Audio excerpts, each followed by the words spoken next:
A continuación, por RTV, el canal de los estrenos, diálogos con Javier Reyes y Alan Pepe. No lo investigó y eso quiere.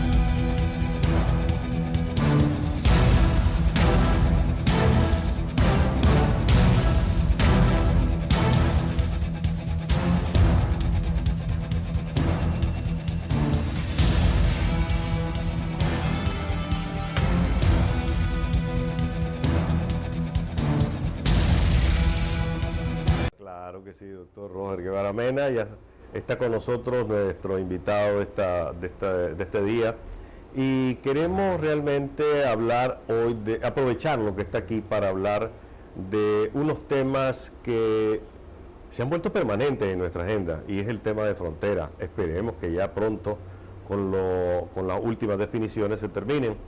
Justamente, ¿qué está ocurriendo con Colombia? ¿Qué está ocurriendo con la nueva responsabilidad que le han dado al Estado de Nicaragua en el Caribe? ¿Cuál es realmente el fondo de la estrategia de Costa Rica a armar un conflicto en un pequeño terreno lodoso de 3 kilómetros, que aparentemente es un lodazal, como le dice Alan Tefel Alba, pero que tiene una trascendencia enorme?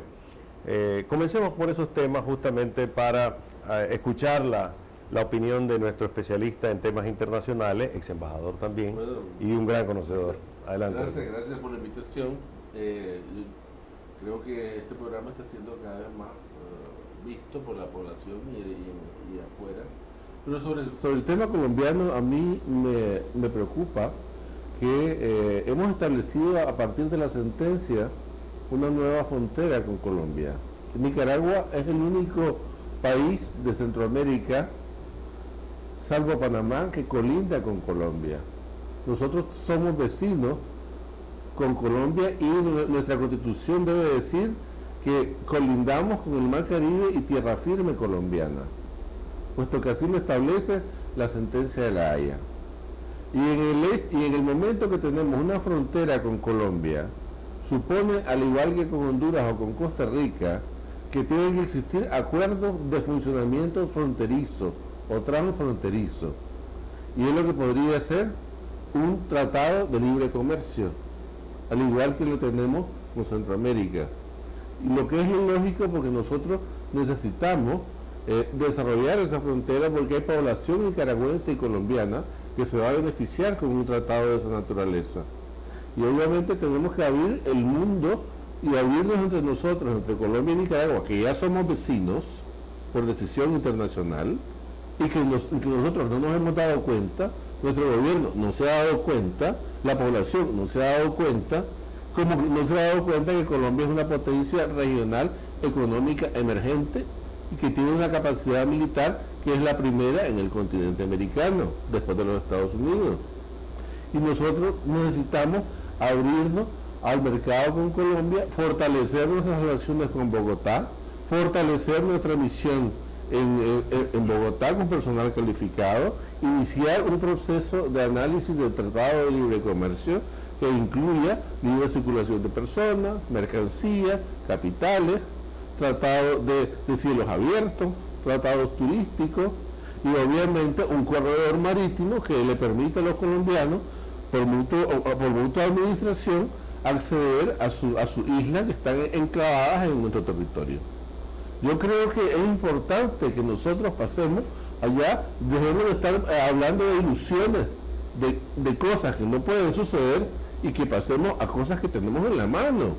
Si la frontera colombiana está ahí, ¿por qué no la administramos? ¿Por qué no la usamos? ¿O qué está esperando este gobierno para ir a Bogotá, ya que el gobierno de Colombia no viene? Yo creo que es importante afianzar la legitimidad de la sentencia internacional. Doctor, pero yo voy más allá. Aquí se ha pedido una ampliación del mar territorial nuestro. Entonces vamos a ser colindantes con Dominicana, con Jamaica, con Cuba. O sea, es un tratado de libre comercio mucho más amplio, porque nuestras fronteras marítimas prácticamente en el carácter económico nos van a hacer pegar con las fronteras marítimas de todos estos países, incluso con los Estados Unidos. Puerto Rico está en la zona. En el caso de Costa Rica, sí tiene fronteras marítimas con Colombia en el Pacífico, no solamente en el Atlántico, que le dieron una piscinita, las tiene. Nicaragua es el que ya no las tiene en el Pacífico, pero sí los tiene Costa Rica. Sí, pero la diferencia es que con Colombia ya hay una cosa juzgada, una sentencia internacional.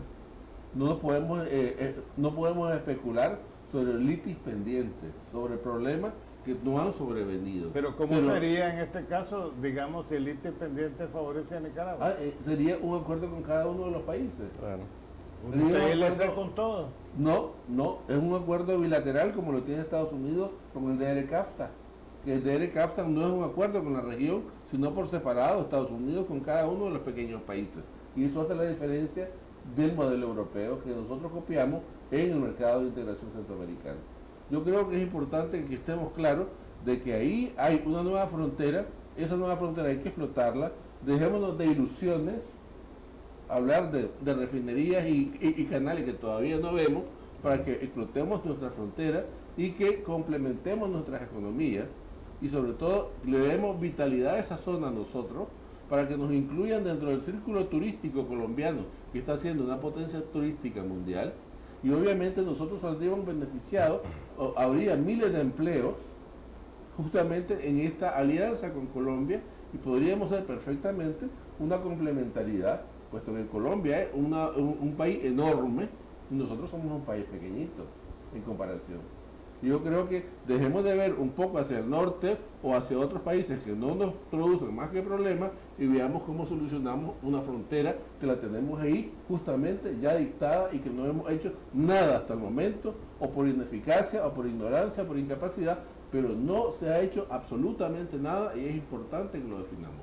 Ok, usted está planteando entonces un cambio en lo que ha sido hasta ahora la estrategia de Nicaragua para enfrentar, digamos, temas fronterizos en el caso concreto de Colombia. Para poder entenderlo, deberíamos explicar qué es lo que ha ocurrido hasta ahora. Porque hasta ahora Nicaragua lo que ha hecho es denunciar tratados aún desde la época de Somoza, ¿verdad? Tratados onerosos para el país. Posteriormente, ir a la Haya a reclamar lo que históricamente no debería corresponder. Pero usted está hablando de un sombrero muchísimo más grande, es decir, por una parte, ¿cuál debe ser entonces la nueva estrategia? ¿Qué ajustes hay que hacer? Y en segundo lugar, desde el punto de vista realista, en la mente del presidente Ortega, ¿usted cree que es posible un cambio radical? Porque lo que usted está proponiendo es realmente ver el rábano, tomarlo por las hojas y no al revés. Yo creo que hablamos de dinero y él tiene que tener una mentalidad empresarial como lo ha venido demostrando en las últimas reuniones, ¿verdad? Entonces yo creo que en esto es importante tener claro que lo que teníamos anteriormente es una litis con Colombia por el archipiélago San Andrés y Providencia, y que justamente la Corte Internacional decidió que fuera esa isla, además de otra, propiedad colombiana, y nos dio como contraparte una plataforma continental, un mar territorial, un zócalo submarino que nosotros tenemos ahora como propiedad, y esas islas colombianas están dentro del territorio nicaragüense. Pero hasta ahora, digamos, la visión militarista sobre este asunto es la que se ha impuesto, es decir, queremos aviones para defender una zona que nos han dado a cuidar, necesitamos equilibrarlo, cosa que no vamos a poder nunca equilibrarnos militarmente con Colombia. Es decir, la visión hasta ahora ha sido la de defender una soberanía que realmente hay que redefinirla en el caso de Colombia. Hay que redefinirla. Yo creo que se ejercen actos de soberanía, ejerciendo acuerdos y ejerciendo justamente acciones que le digan a los nicaragüenses que se abren nuevas posibilidades. Tenemos una nueva frontera, tenemos una nueva condición jurídica, tenemos una nueva situación geográfica. No es posible que estemos todavía con los esquemas anteriores cuando discutíamos que si eran o no colombianas San Andrés y Providencia, que eso ya terminó, eso ya pasó. Sí. Entonces yo creo que, por favor, actuemos con realidad. Los nicaragüenses necesitamos saber que hay una nueva frontera que debemos y podemos explotar. y donde hay justamente miles de nicaragüenses en esa zona que necesitan trabajar. Y hay un vecindario nuevo de un vecino poderoso en la región con el cual debemos de aliarnos para que ellos transiten, para que ellos nos permitan, digamos, ser fuente de aprovisionamiento a sus islas y para que exista un comercio que beneficie a todos. Yo creo que lo que estoy proponiendo es algo que debió haber sido visto hace mucho tiempo. Es decir, claro, no es que estamos esperando que refinerías, que canales, que cosas que no están a la vista. Y esto sí es una frontera que nos toca, que estamos directamente colindantes, que somos vecinos de tierra firme colombiana. Entonces hay que desarrollarla. Alan. Javier planteaba lo de sal que le dicen Arboré y aquello en sí. la Portillo. ¿Cuál es la jugada de los ticos en todo esto? Porque yo estoy recordando, Roger, se hizo un cambio en cuanto a al mar hondureño y el nicaragüense, y en lugar de ir aquí recto se fueron así. Pero hay una pancita por ahí para dejarle una isla a Honduras, lo cual me hace pensar que la Corte Internacional, y como lo estás planteando vos, lo que tira son fallos salomónicos. Pero en esto de Harbor Head, que yo me imagino que la mitad del lodo se lo van a dejar a los ticos y la otra mitad viene para acá, ¿cuál es el fondo de todo esto? Sí. Bien, como bien señalaba Alan, en uno de tus programas había dicho que ese es un lodazal.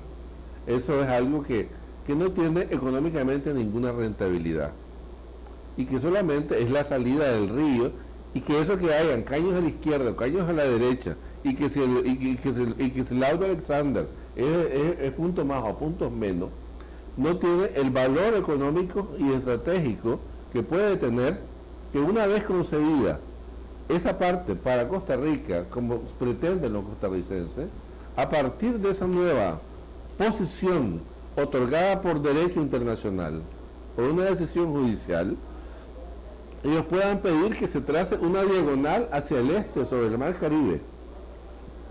Y en esa diagonal, que dan en su legítimo derecho, si en caso no quitaran Harbor Head, en esa diagonal se pasan llevando una cantidad de kilómetros de plataforma continental nicaragüense que nos acaba de conceder la Corte.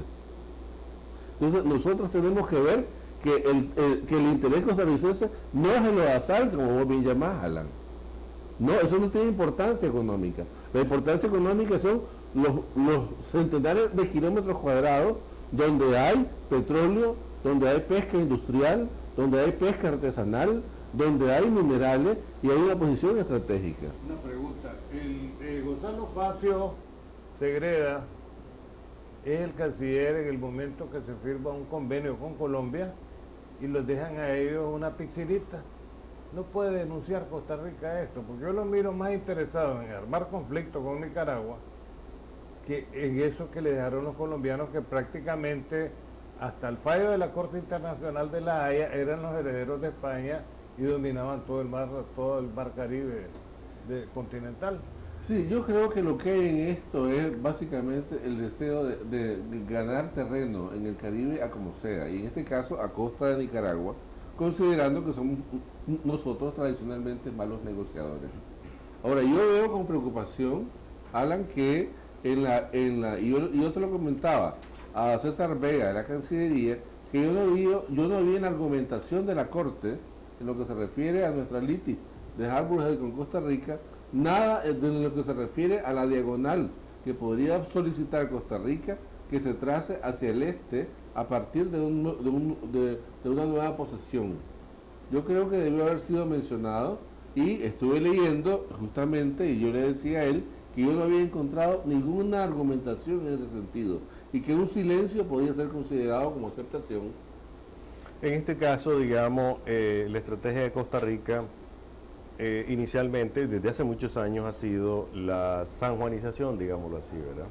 Nicaragua le ha hecho muchas concesiones a Costa Rica, inclusive hasta nos dimos el lujo en gobiernos anteriores de desanjuanizar durante un buen trecho de las relaciones, cosa que ocupó el embajador Edgar Ugalde para construir el caso contra Nicaragua. ¿Será que ellos están abandonando el tema del San Juan porque creen que ya lo perdieron y entonces se van a concentrar en el tema del Caribe? No, yo creo que ellos lo ven simultáneamente, pero en términos económicos es mucho más rentable el Caribe. ¿Por qué? Porque hay compañías extranjeras, inversionistas, que están buscando perforación, exploración y concesiones petroleras, y que están haciendo fila. Y que hay también compañías turísticas que desean ser utilizadas en esa zona. Y que hay pesca industrial que necesita permiso. Y hay pesca artesanal, turística también, que necesita administración. Y hay otros aspectos, digamos, que se podrían considerar en lo que se refiere a libre tránsito, porque Costa Rica en ese momento ya tendría que ver, inclusive en esta negociación con Colombia. Ahora, ¿Colombia de qué lado está? ¿Costa Rica? Colombia, simplemente nosotros hemos tenido una pésima relación con Colombia, Sí. o sea, muy poco inteligente, y hemos estado ausentes, y hasta ahora desconocemos que Colombia es una verdadera frontera tan importante como Honduras o como Costa Rica, y que tenemos que fortalecer nuestra representación en Bogotá con personas capaces y sobre todo que en Cancillería tenga la suficiente agilidad como para entender los problemas que hay en Colombia y lo que verdaderamente nos interesa. Usted decía Cancillería. ¿Cuál de las dos Cancillerías, doctor? La que mande. Se lo pregunto porque esta semana en el diario La Tercera de Chile le hicieron una entrevista al doctor Sergio Ramírez y él dijo que la política exterior de Nicaragua no tiene identidad, que realmente Nicaragua no tiene una política exterior. Y a mí me parece que sí, que es un caos bien organizado, pero que desafortunadamente, al existir una dualidad en la representatividad de Nicaragua, que para todos los efectos es la Cancillería, realmente uno nunca sabe exactamente hacia dónde que está jalando Nicaragua los intereses nacionales, porque al final de cuentas el Ejecutivo es el defensor de nuestros intereses nacionales. Pues le preguntaba porque me parece que es trascendente definir qué mentalidad, qué estrategia es la que está funcionando. Al final de cuentas es la misma, ¿verdad? Pero hay dos cancillerías, no hay duda. Yo creo que mientras no se unifiquen los criterios en cuanto a intereses nacionales y pensar que el territorio y el Estado es una propiedad del equipo o familia o grupo presidencial, es decir, ese sentimiento patrimonial del Estado no hace funcionar las instituciones y no hace funcionar el Estado como una persona jurídica internacional. Por lo tanto, creemos que el asunto es que quien verdaderamente sienta los intereses nacionales. Es decir, a mí no me importa que sea la de facto o la oficial, pero verdaderamente lo que hay que vigilar son los intereses nacionales. Adán. Sí, yo coincido con Ariel con el asunto de la Cancillería. Sin embargo, yo pienso que Samuel Santos es un florero. Y en este caso, digamos, lo que vos estás anunciando hoy debe alertar a la señora Murillo, que realmente es el verdadero poder. ¿Verdad? La vez pasada Samuel Santos se quejaba porque dice que Daniel lo llamó y le dijo que se fuera a una reunión de la India, que ni siquiera le dio chance de vestirse. O sea, él va donde lo manda, pero el verdadero poder sería el que podría mejorar esas relaciones que vos estás planteando. Pues es una realidad. Nuestra frontera en el Atlántico colinda con Colombia. Ahora, hasta hace algunos años, doctor Guevara, o qué, meses tal vez, se decía que hay una triangulación del conflicto interno colombiano con el tema fronterizo nuestro, el tema del Caribe y la FARC. ¿Realmente es un factor que estaría pesando en la decisión nicaragüense de no, digamos, ir y correr y abrazar a los colombianos y decirle, bueno, hagamos las paces, hagamos negocios, ¿qué podemos hacer aquí? Yo creo que la FARC ya está fuera de la competencia de nosotros porque se está decidiendo en La Habana, y en La Habana están muy avanzados.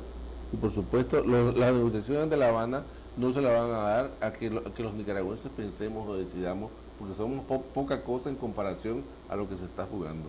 Yo creo que en realidad lo que tenemos que ver nosotros es cómo nos arreglamos con los colombianos lo antes posible. Pero podría ser mejor, en principio, ¿verdad?, para llegar a lo que vos estás planteando, un tratado bilateral, incluso de explotación conjunta. Nicaragua no puede patrullar ni supervisar esa zona. No tenemos capacidad. Entonces, No tenemos capacidad y no vamos a entrar. Podríamos ser socios de ellos. Perfecta, es lo que estoy proponiendo, justamente que sea un tratado amplio. Además de libre comercio, puede ser un tratado de seguridad con Colombia, ¿por qué no?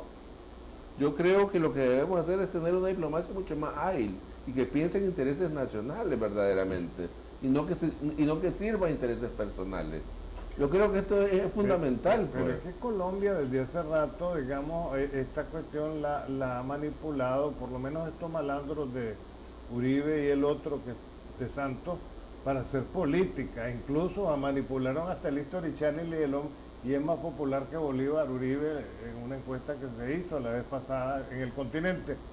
O sea, despolitizar completamente el asunto y plantear un pragmatismo, pero en este caso podría rectorear ese pensamiento Santos y Ortega. Yo creo que... ¿O hay que imponérselo? Es decir, yo creo que esta es una política de Estado. Por eso hablaba yo que la señora Murillo, que es el verdadero poder en este país, podría ser más que estarle sugiriendo a Samuel Santos que no tiene capacidad de decisión. Yo creo que el equipo de Cancillería carece de talento, carece de imágenes, carece de personas conocedoras. Y yo creo que es parte del problema. Y además, yo creo que no se buscan esas personas para evitar que entre en conflicto la línea de autoridad. Pero obviamente, cuando se habla de intereses nacionales, se habla de política de Estado, y en política de Estado va por encima de las diferencias partidarias o ideológicas, porque estamos defendiendo la casa de todos los nicaragüenses. Yo creo que en esto hay que ser claro, pues. Cuando se defiende la casa de todos los nicaragüenses, no estamos hablando de partidos, ni de intereses personales, ni de quién se hace más rico o más pobre, o que si hay nicas en Costa Rica que se van a hacer ricos con ese pedazo que nos van a quitar. Pero es que yo me refiero obviamente que no. A la toma de decisiones, Robert. La toma de decisiones, pero justamente a nosotros... Vos has observado que en ninguna oportunidad desde que Daniel volvió, lo ha acompañado el canciller. La que asume las funciones es la señora Murillo. Por eso estoy hablando de toma de decisiones, para poder llegar a este planteamiento tuyo que está muy bueno. Bueno, muy bien, vamos a hacer un cambio comercial, vamos y abordar otros temas a la vuelta de los siguientes comerciales.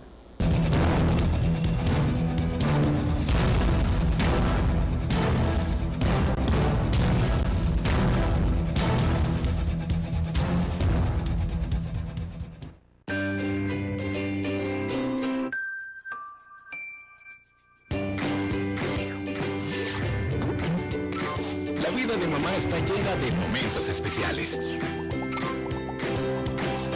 Compártelos todos con tu nuevo smartphone. Con Movistar Prepago te sale gratis, porque te devolvemos su precio en saldo. Además, viene con 3 GB de internet gratis. Movistar. Que regula la legislación de familia. El Tribunal de Familia se vistió de gala para recibir a decenas de funcionarios judiciales, jueces, magistrados y máximas autoridades del Ministerio de la Familia, la Fiscalía General de la República, las Comisarías de la Mujer de la Policía Nacional, la Procuraduría de la Mujer y la Asamblea Nacional, entre otras instituciones. Hoy quedan atrás las normas del Código Civil de la República de Nicaragua, que desde 1904 reguló las relaciones de familia con una visión civilista y patriarcal, que limitó los derechos de las mujeres bajo un modelo de familia autoritaria construido sobre la base de la jefatura masculina, que fomentó relaciones desiguales entre las parejas. La igualdad y no discriminación son principios constitucionales que deben inspirar las relaciones familiares, especialmente la igualdad entre los hijos e hijas, ya que desde 1979 el Estatuto de Derechos y Garantías de los Nicaragüenses eliminó formalmente el calificativo de hijos legítimos e ilegítimos. La ministra de Familia, licenciada Marcia Ramírez Mercado, igualmente celebró la entrada en vigencia de la normativa que promueve el fortalecimiento de la familia y facilita una mejor atención a los usuarios de justicia en esta materia. Hoy está entrando en vigencia un código que tiene como espíritu e interés superior la protección, desarrollo y fortalecimiento de la familia, promoviendo vínculos de amor, solidaridad, apoyo mutuo, que debe existir entre todos sus integrantes para una mejor calidad de vida. Podemos decir que este es uno de los caminos contra la pobreza. Familias fortalecidas, familias solidarias, familias unidas, familias buscando el entendimiento. Como parte del compromiso que ha asumido el Poder Judicial para la eficiente aplicación del nuevo Código de Familia, el vicepresidente de la Corte Suprema de Justicia, el doctor Marvin Aguilar García, afirmó que el Instituto de Altos Estudios Judiciales ha capacitado a 4.000 operadores de justicia, atendiendo como meta capacitar a 13.000 más en diferentes sectores de la sociedad. Nosotros en el Poder Judicial nos sentimos orgullosos de ser promotores y aplicadores de este Código de Familia que regula desde el punto de vista social y jurídico a todas las instituciones del derecho de familia de forma sistémica, ordenada, definiendo los derechos y deberes de la familia y estableciendo responsabilidades a las instituciones del Estado y a la sociedad misma en cuanto a protección y restitución de los derechos humanos a la familia. La cooperación española se comprometió a seguir acompañando el proceso de desarrollo en Nicaragua, expresó el embajador de España en nuestro país, señor Rafael Garranzo García, durante el acto de entrada en vigencia del Código de la Familia. Hace unas semanas el director de la Agencia Española de Cooperación, Gonzalo Robles, estuvo aquí en Nicaragua para firmar lo que es el nuevo marco de asociación país, que es el acuerdo a través del cual el documento en el cual nos comprometemos a seguir trabajando juntos, en este caso por un periodo de 3 años, en la medida de nuestras posibilidades, en acompañar el proceso de desarrollo del país, ¿no?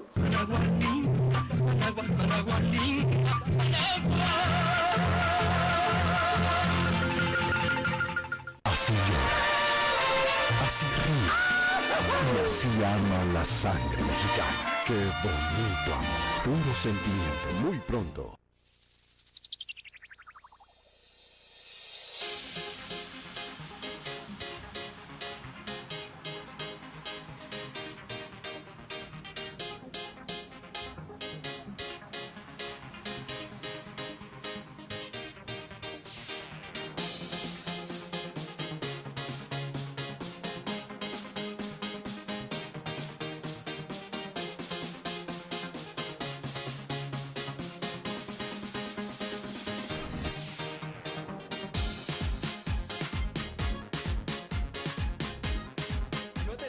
De lunes a viernes, el programa RTV Hit con Jimmy Guadamuz y Claudia Miranda, de 3 a 4 de la tarde, solo por Canal 50 RTV, el canal de los estrenos. Te esperamos.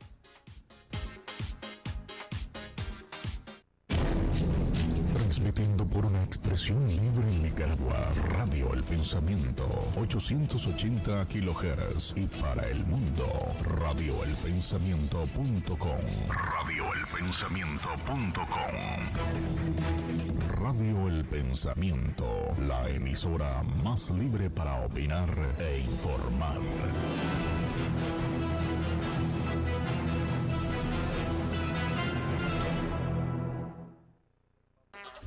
La Calle, el único semanario con circulación a nivel nacional, con deportes, sucesos, farándula, pasatiempos, horóscopo, la modelo de la semana para coleccionar. Todo lo que acontece en el país y en tu barrio. Pedida por 5 pesitos. La Calle.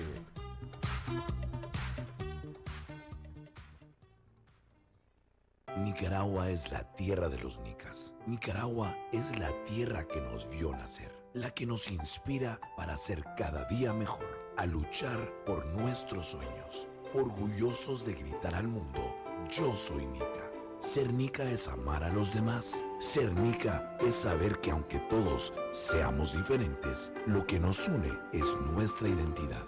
Yo soy nica. ¿Y vos? ANF, ayúdanos a construir un futuro mejor.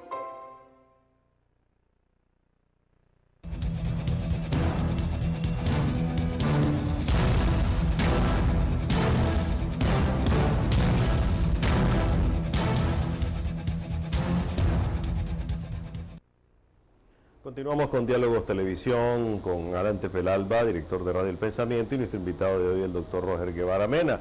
A propósito, queremos felicitarlo, está de cumpleaños el día de hoy, así que es un gran placer para nosotros que en su día pues esté aquí compartiendo parte de su día, justamente haciendo una de las cosas que más le gusta, analizar y sobre todo hacer docencia, ¿verdad? A propósito de este tema, doctor, usted es un experto en integración Y en los últimos días ha surgido un tema que lo ha planteado el COSEP, lo han planteado los empresarios de alguna manera, y es el peligro que Nicaragua, más que un peligro, ya es casi una realidad, queda aislado del resto de Centroamérica, porque mientras el Triángulo del Norte ha logrado encontrar en Washington eco para desarrollar la región, esa subregión, con el tema de migración, pero más importante aún, avanzando sobre cosas que hace algunos años no eran impensables, como la unión aduanera, mientras en el sur Costa Rica pues sigue siendo, sigue estando de espalda a la corriente integradora. Panamá también navega con su propia bandera. Nicaragua está en el centro, ni siquiera, digamos, con un gobierno de signo ideológico parecido como el del FMLN en El Salvador, has logrado tener alguna suerte de integración, pues, que pueda avanzar para beneficio del país. ¿Qué peligros tenemos en este momento de que el carro del norte se despegue, nosotros nos quedemos en el último vagón, no lo alcancemos, y peor aún, que nuestros vecinos más desarrollados del sur ni siquiera nos tomen en cuenta, pues, para cuestiones de negocio? Sí, yo he visto con mucha preocupación que Nicaragua está aislándose progresivamente. Y ese aislamiento progresivo, que se debe a motivos evidentemente políticos y económicos, hoy se ha acentuado mucho más, sobre todo, como bien señalaba Javier, del tema de Panamá con su propia política canalera, Costa Rica con su propia política de aparecer como la Virgen atacada políticamente. Sí. Luego tenemos en el norte el triángulo frente a Estados Unidos con beneficios en relación a la migración de niños, y vemos que cada vez más, a pesar del ofrecimiento y las promesas norteamericanas, a pesar de la amistad con Rusia, a pesar de la amistad solapada con China, que dice que no es el dueño del proyecto, siendo ellos el dueño. Entonces yo creo que Nicaragua en la región se ve cada vez más aislada, y me parece que es alarmante, puesto que esto nos puede crear problemas a la población en general. Yo propondría, digamos, que como un enfoque de encuentros de pueblo, entre pueblos, que nosotros, al igual que Guatemala y Honduras, pudiéramos nosotros ver con buenos ojos, como está haciendo El Salvador, el ingreso a una unión aduanera efectiva, que permita la libre circulación de mercancías, la libre circulación de capitales, que permite una mayor fluidez y que se establezca una situación de cielos abiertos, que se desarrolle el turismo, que se haya verdaderamente una complementariedad en la parte agroindustrial, y que sobre todo que nuestras empresas privadas sean un poco más competitivas, que deben de estar recostadas al poder y al gobierno para no competir y sin darse cuenta de que con su actuación aíslan mucho más al gobierno, puesto que no quieren competir sino solamente sobrevivir. Y yo creo que esto es parte de lo que tenemos que enfocar, puesto que no podemos estar al margen de las realidades centroamericanas, que son justamente concéntricas, y tendríamos nosotros que participar en esa actividad febril que tiene Guatemala con Honduras, en esa unión aduanera, y que están viendo con buenos ojos el ingreso de El Salvador, y nosotros nos quedaríamos afuera. ¿Por qué? Porque Costa Rica, por sus mismos problemas y sus traumas, no nos va a aceptar, y Panamá tiene su propia realidad. Entonces, ahora, yo veo una fragilidad, doctor, en materia empresarial, como usted decía. Esta semana se inauguraron 2 plantas con una inversión de $150 millones. Un matadero con todos los fierros, con capacidad para sacrificar 50.000 animales, y una planta pasteurizadora, Lala. Sin embargo, ocurrieron 2 cosas. El precio de la leche se desplomó en un 50%, siendo que entra un nuevo competidor con una capacidad enorme de producción. Y por otra parte, entra su carne, un nuevo matadero, y la Federación más bien la Asociación de Mataderos dice que posiblemente 2 van a tener que cerrar, porque este tiene tanta capacidad que va a absorber todo, que lo va a quebrar. Claro. O sea, que con esa fragilidad también, ¿qué capacidad tenemos de convertirnos en un jugador activo en un proceso de integración en el que Guatemala y aún Honduras nos llevan mucho de carga? Claro, pero nosotros no podemos desconocer que El Salvador es un gran comprador. Claro. Y que podríamos nosotros inclusive vender hasta México, si tuviéramos una mayor cuota. Que hay que negociar con rapidez esas cuotas, porque si no estas empresas van a quebrar. Claro. Y que tenemos que lanzarnos lo antes posible al mercado centroamericano y competir con calidad. Y que lo que se puede hacer es una cooperativa de matadero frente a esos enormes capitales internacionales, para poder enfrentar con capacidad y con empuje en el mercado internacional nuestros productos de carne. Por ejemplo. Yo creo que sería una manera de ver la situación. De otra manera, estamos aislándonos y nos estamos llenando de multinacionales. Se está perdiendo la iniciativa privada, que no ha sabido defender ni su dinero ni sus intereses, y por supuesto esta incapacidad en la negociación hace que Nicaragua quede cada vez más sometida a los intereses internacionales y aislada del mundo económico centroamericano. ¿Alan? Yo coincido exactamente en lo que plantea Roger de un autoaislacionismo. O sea, está bien tener buenas relaciones con todo el mundo, eso es perfecto, pero se evidencia aquí ciertas cosas, como por ejemplo, yo a esta Power ni una sola vez la recibió Ortega, pero él sí viene un funcionario de mayor cuantía, como fue el presidente de Rusia, o de menor cuantía, como militares rusos los reciben. O sea, está dando una demostración, digamos, hacia quién se inclina. Eso lo miro como la foto que publica Bolsa de Noticias, qué cariñoso con Arnoldo, pero a Eduardo le pone las manos así, como cuando vos le decías a tu hijo, te estás portando mal, ¿verdad? Y se ha portado mal también, porque no le ha cumplido. Él le pidió 25 diputados, le dijo a Daniel que él iba a ir de candidato. Al no cumplir, Daniel lo está sancionando como corresponde a un padre, porque él como padre le dio los diputados. Bueno, yo creo que Alan ha hecho una especie de caricatura del momento político, y tal vez sea aunque el tema de la integración es que Robert me fue interesa. candidato a presidente. Ah, sí. Creo que en la introducción lo dije, tiene no solo una larga trayectoria política, sino también pues en el campo diplomático y en el campo del derecho.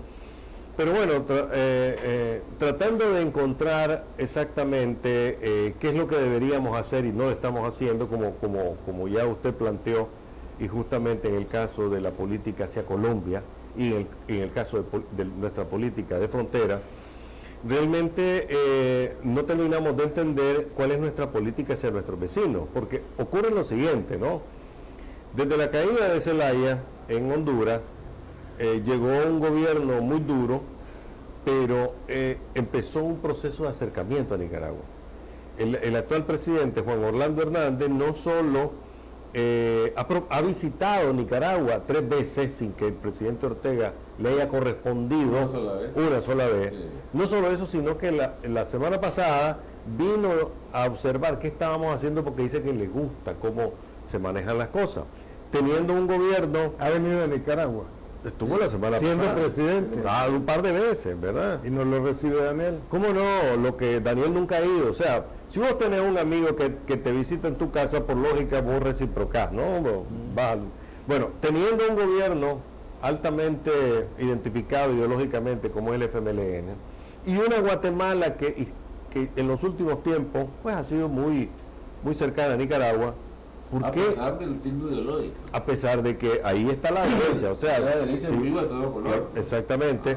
¿Qué es lo que pasa con la mentalidad del presidente? Es decir, ¿por qué no hace un gesto de abrirse más hacia Centroamérica y traducirlo en hechos, ¿no? Y hechos son, digamos, el que Guatemala, Honduras y El Salvador ya están hablando de un gasoducto con México. ¿Y nosotros qué? Honduras y Guatemala ya van a abrir su frontera en diciembre. Claro. ¿Y nosotros qué? Y siendo que somos el país, por ejemplo, en donde más lento corren los camiones de frontera a frontera. O sea, no tenemos nada que ofrecer. Nosotros somos los que deberíamos ir un poco hacia adelante y ofrecer y decir, bueno, ¿qué hago para insertarme en esto? Claro, es decir, es incomprensible, es como no tenemos una política ágil, una diplomacia centroamericana que nos dé, digamos, ese liderazgo que necesitamos. ¿Por qué? Porque simplemente nuestra cancillería es muy pesada. Simplemente o no ve las cosas con suficiente antelación o vamos no con acciones sino reaccionando, y eso francamente no, puesto que somos el país más grande de Centroamérica, donde por más territorio pasa toda la mercancía que va desde Panamá hasta Guatemala, y justamente tenemos nosotros una capacidad de decisión en este proceso que no lo estamos ejerciendo. Claro. Entonces estamos dejando que otros actúen. Y yo creo que esto no debe ser. Bien, Alan planteaba el tema político hace un momentito y me parece que es uno de los temas de la semana. A ver. Sí, voy a ampliar un poco. Es la foto, es que es tan expresiva.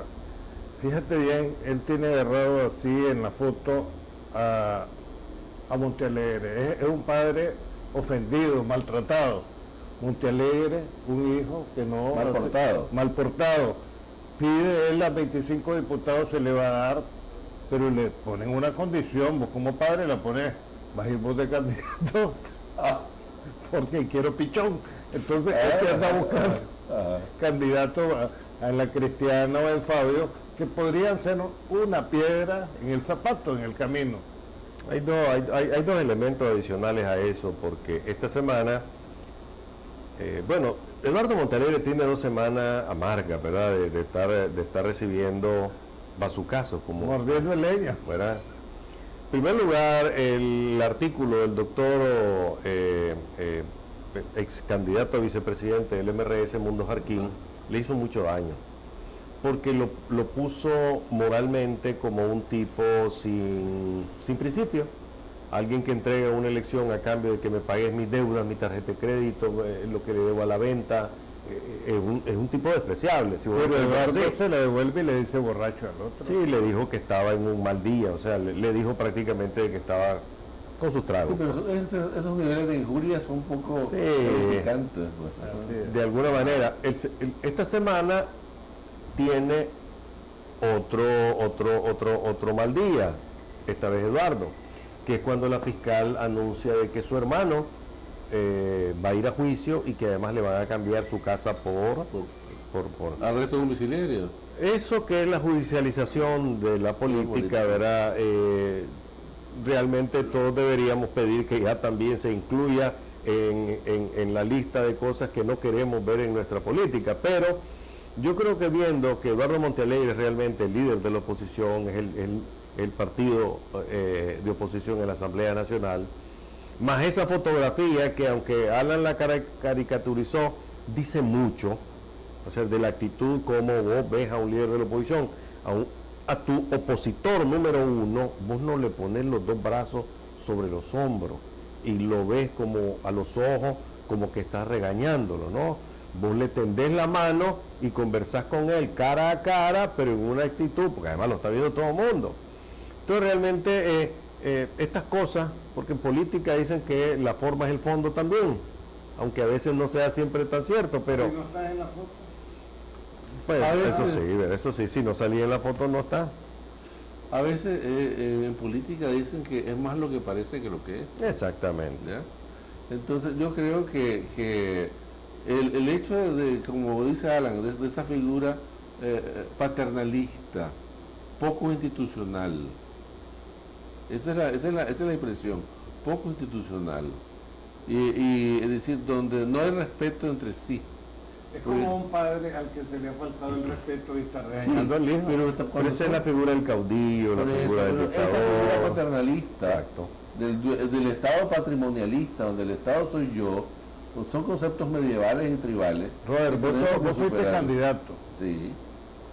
A Eduardo se le ha dado.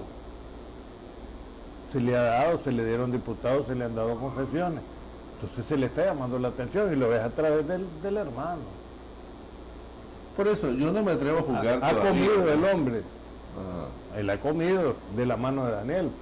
Bueno, pues es que ahora él tiene un problema y es definir cuál va a ser realmente su plan de oposición, si quiere seguir haciendo oposición, ¿verdad? O termina zancudeando. Él tiene dos alternativas.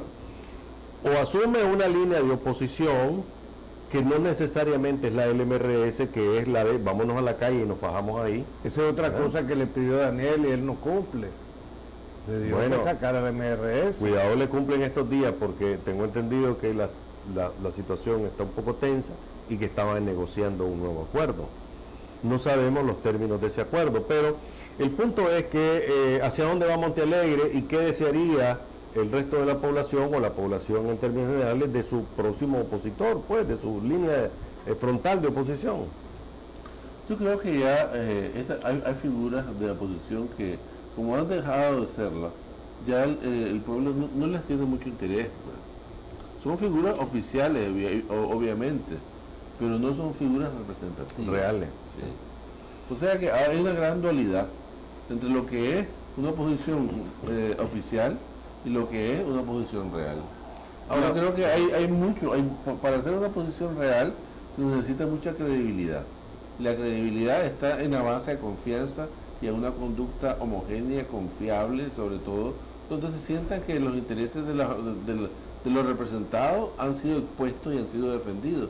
Yo no siempre es el caso en esto. Ahora, ¿hay espacio para hacer oposición aún con todo y el poder omnímodo, soberano que tiene Daniel Ortega en este país? Se lo pregunto porque si realmente comenzamos a decirle a la población de que no hay salida más que solo una, la de 1979, y no la de 1990, se puede aquí crear una polarización en cuanto a digamos, qué hacer, ¿no? Y que la gente, como dice usted, ante la falta de credibilidad de sus opositores, sencillamente se vaya al yo que perdimos, como muchos creen que está ocurriendo. ¿Qué escenario ve?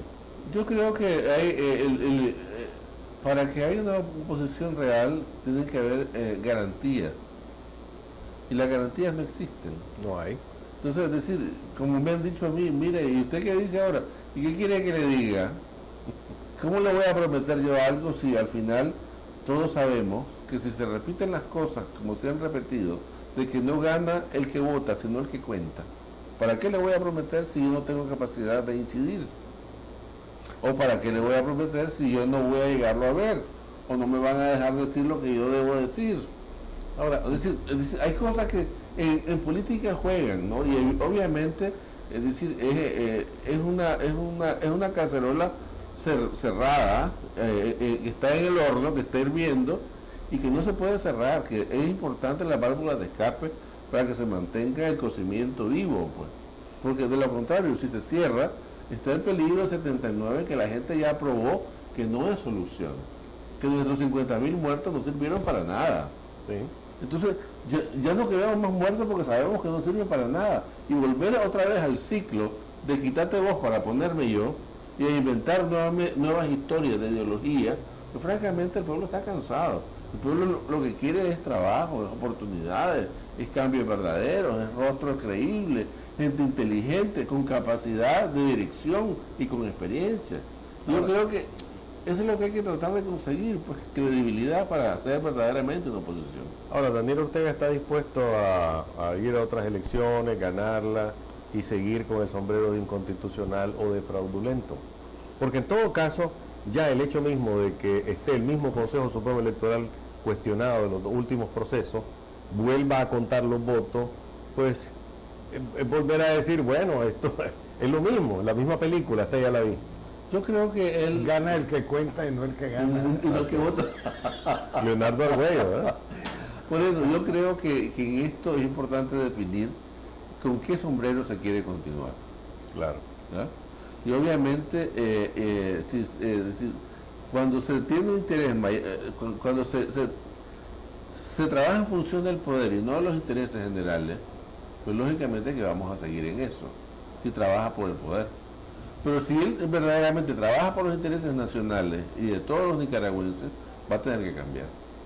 Pero evidentemente eso va a definir cuál va a ser la actitud de los nicaragüenses frente a la definición que es el presidente Ortega. Bueno, siglo XX, doctor. El liberalismo ganaba las elecciones cambiándote los resultados, sencillamente imponiéndose su peso como dictadura. Los conservadores, contentos con ser la segunda fuerza, una cuota en el Senado, que deberíamos tener Senado, pues ya si nos queremos parecer tanto a esa época, claro.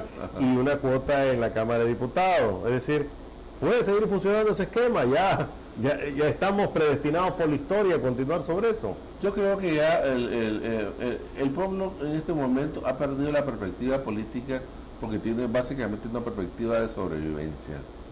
Pero no quiere decir que no se dé cuenta de lo que está pasando.